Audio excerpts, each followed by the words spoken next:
Now, rockets don't prove a sky vacuum, but you lent on them up until now and are telling me that they wouldn't exist because I'm saying that your sky vacuum, the rockets you think go to, doesn't exist. It can't exist. Gas fills space. It's a law of nature. Do I care what your concerns about military rockets are now? No, they are your concerns. Now that you have a painful, fundamental shift in your reality, you thought there was an area of volume that gas wasn't filling that rockets could go to. So the rockets go up in a vector upwards or outwards, depending on your ilk. And as they go up or out from the sphere Earth, they go through the yummy, yummy gas at high pressure that we're all breathing until some of the gas just hangs around at the Kármán line, stopping carrying on in its current vector. Yeah? No, that's not real. That's a violation of natural law that leaves you with no sky vacuum to believe in. Your concern about rockets is not mine. Hope that's clear. Don't project your pain onto me. So then you don't believe in nuclear war then? If that's the way... Or did I say that, Mr. I'm going to project my pain about nuclear war?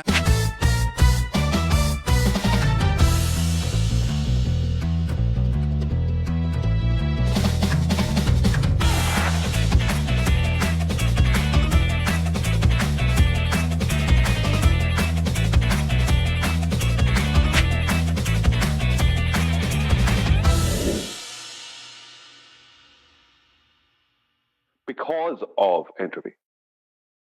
So you can either have a belief that that paradigm violates entropy, but have no demonstration or proof of that because it's not possible, or you can know that that paradigm is incorrect because of what we term as entropy, which is knowing about stuff, not believing.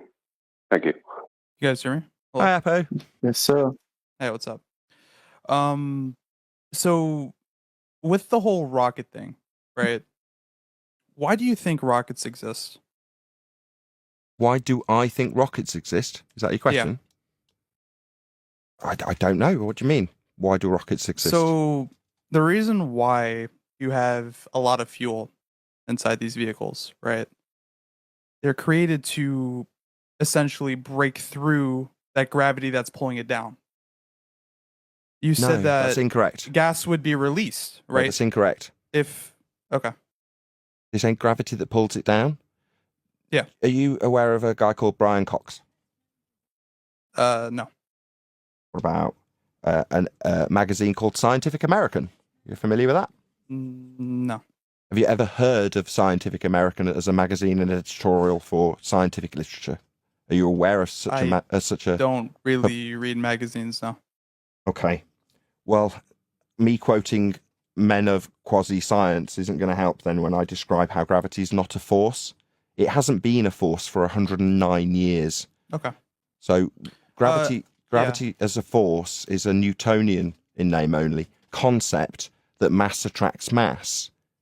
Yet, in reality, gas doesn't do that. Gas doesn't attract to gas. It moves in all directions, all vectors. You appreciate that? No, so the reason why I bring up rockets and why they exist, and I had a pinned message I wrote a lot out when it comes to military technology and why they exist. If what you were suggesting to Celtic were true, we wouldn't need rockets to put satellites up. Planes can just fly higher. Right. You're asking That's about... my thing with it. Yeah, I gotcha. You've got some concerns about why people might be doing things given that there is no area of volume that gas could fill above our heads to send what you think are rockets there. But that's not really my concern. That's you worrying about what the military might be developing when they say they're going to a place that doesn't exist. Now, let's say for a hypothetical scenario, there was an entire factory building these nanobot technology fur coats that enabled people to traverse the wardrobe to get to Narnia. And you ask me, well, what about the nanotechnology in the fur coats? I go, no, there's no Narnia. If the sky was a vacuum, a place for you to worry about whether or not military are building rockets to send to, then the gas we're breathing at high pressure would instantaneously fill that volume, explosively. Now, in reality, as a planet, in inverted commas, we'd have never developed gas pressure to breathe. Because if at the birth of the existence of the world that you believe, with Thea smashing into it at a glancing blow, depositing a big molten iron core in it to keep up with the timeline they developed by the church. Well, then in that scenario, the first gas particle would come out of the ground and immediately bugger off into space, never to be seen again. And the second gas particle would come out of the ground into the sky vacuum and then travel in whatever vector it's travelling out into the sky vacuum to never, ever, ever return, ever. Nathan, So, I feel like you're misunderstanding. I'm still what talking. saying. So in your ideas of what the sky is to send rockets to, you've got a narrative that would have violated the second law and first law of thermodynamics before it even came into existence. So we wouldn't have an area of volume above our heads with gas pressure that we're breathing. Those two things can't coexist. Nature abhors a vacuum, and your sky for rockets to go to is claimed to be a vacuum. Nature abhors that. It would disperse the gas we're breathing, that is, into it. There is no sky vacuum. Space is fake and debunked by natural law. I'm done now. Why aren't they understanding this?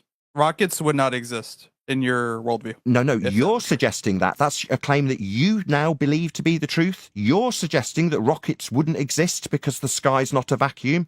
No, that's preposterous, and your claim and what Based off you're of now what? worrying about, I'm replying to you.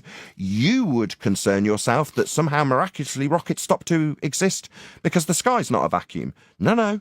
Just having a second law of thermodynamics violation as a sky vacuum, in my humble opinion, is the reason that you've got rockets pretending to go there, so that people can believe that there is a sky vacuum, because we've got rockets, like you're justifying them.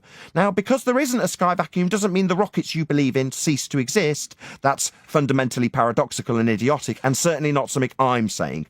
Please don't project your pain that you would worry about, given that the sky is not a vacuum, onto me by saying that I'm saying rockets wouldn't exist by some straw man. That's garbage, and I'm not saying it. It's what you're worried about. I'm not worried. Well, why are you asking me and projecting it onto me then? I didn't say Because it. I'm Don't asking project you it why onto you me. think they exist. I didn't say Why you it. think they I exist. didn't say it, so don't project it onto me. Oh, You man, said there it. you go. I'm suggesting you're concerned with it because you said it. You also projected it onto me like I'm saying rockets wouldn't exist. No, those words didn't cross my lips. They crossed yours. Therefore, unequivocally, you, sir, are concerned about it. Not me. But you'd like to project your pain that you worry about onto me by telling me what I'm saying when I'm not saying it.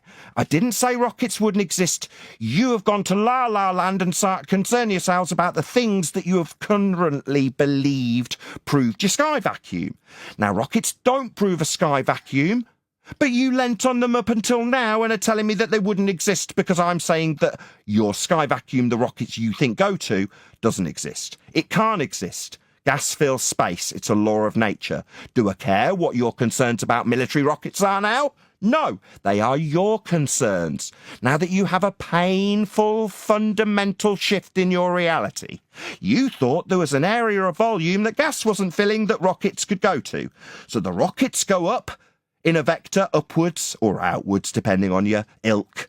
And as they go up or out from the sphere Earth, they go through the yummy gas at high pressure that we're all breathing until some of the gas just hangs around at the Kármán line, stopping carrying on in its current vector. Yeah? No, that's not real. That's a violation of natural law that leaves you with no sky vacuum to believe in. Your concern about rockets is not mine. Hope that's clear. Don't project your pain onto me.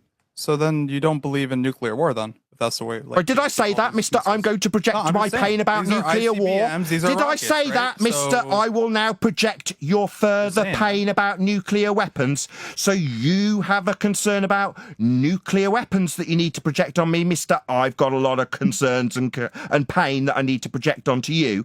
No, I didn't say that, did I? So don't project your pain for another issue that you've obviously got. You obviously have a lot to worry about now, don't you? Not me. I didn't say those things. Stop projecting your pain that you are experiencing now you realise that something you believe in, that's outer space, isn't real. That's not my pain about nuclear weapons or rockets, it's yours. Don't project your pain for a third time, if you don't mind.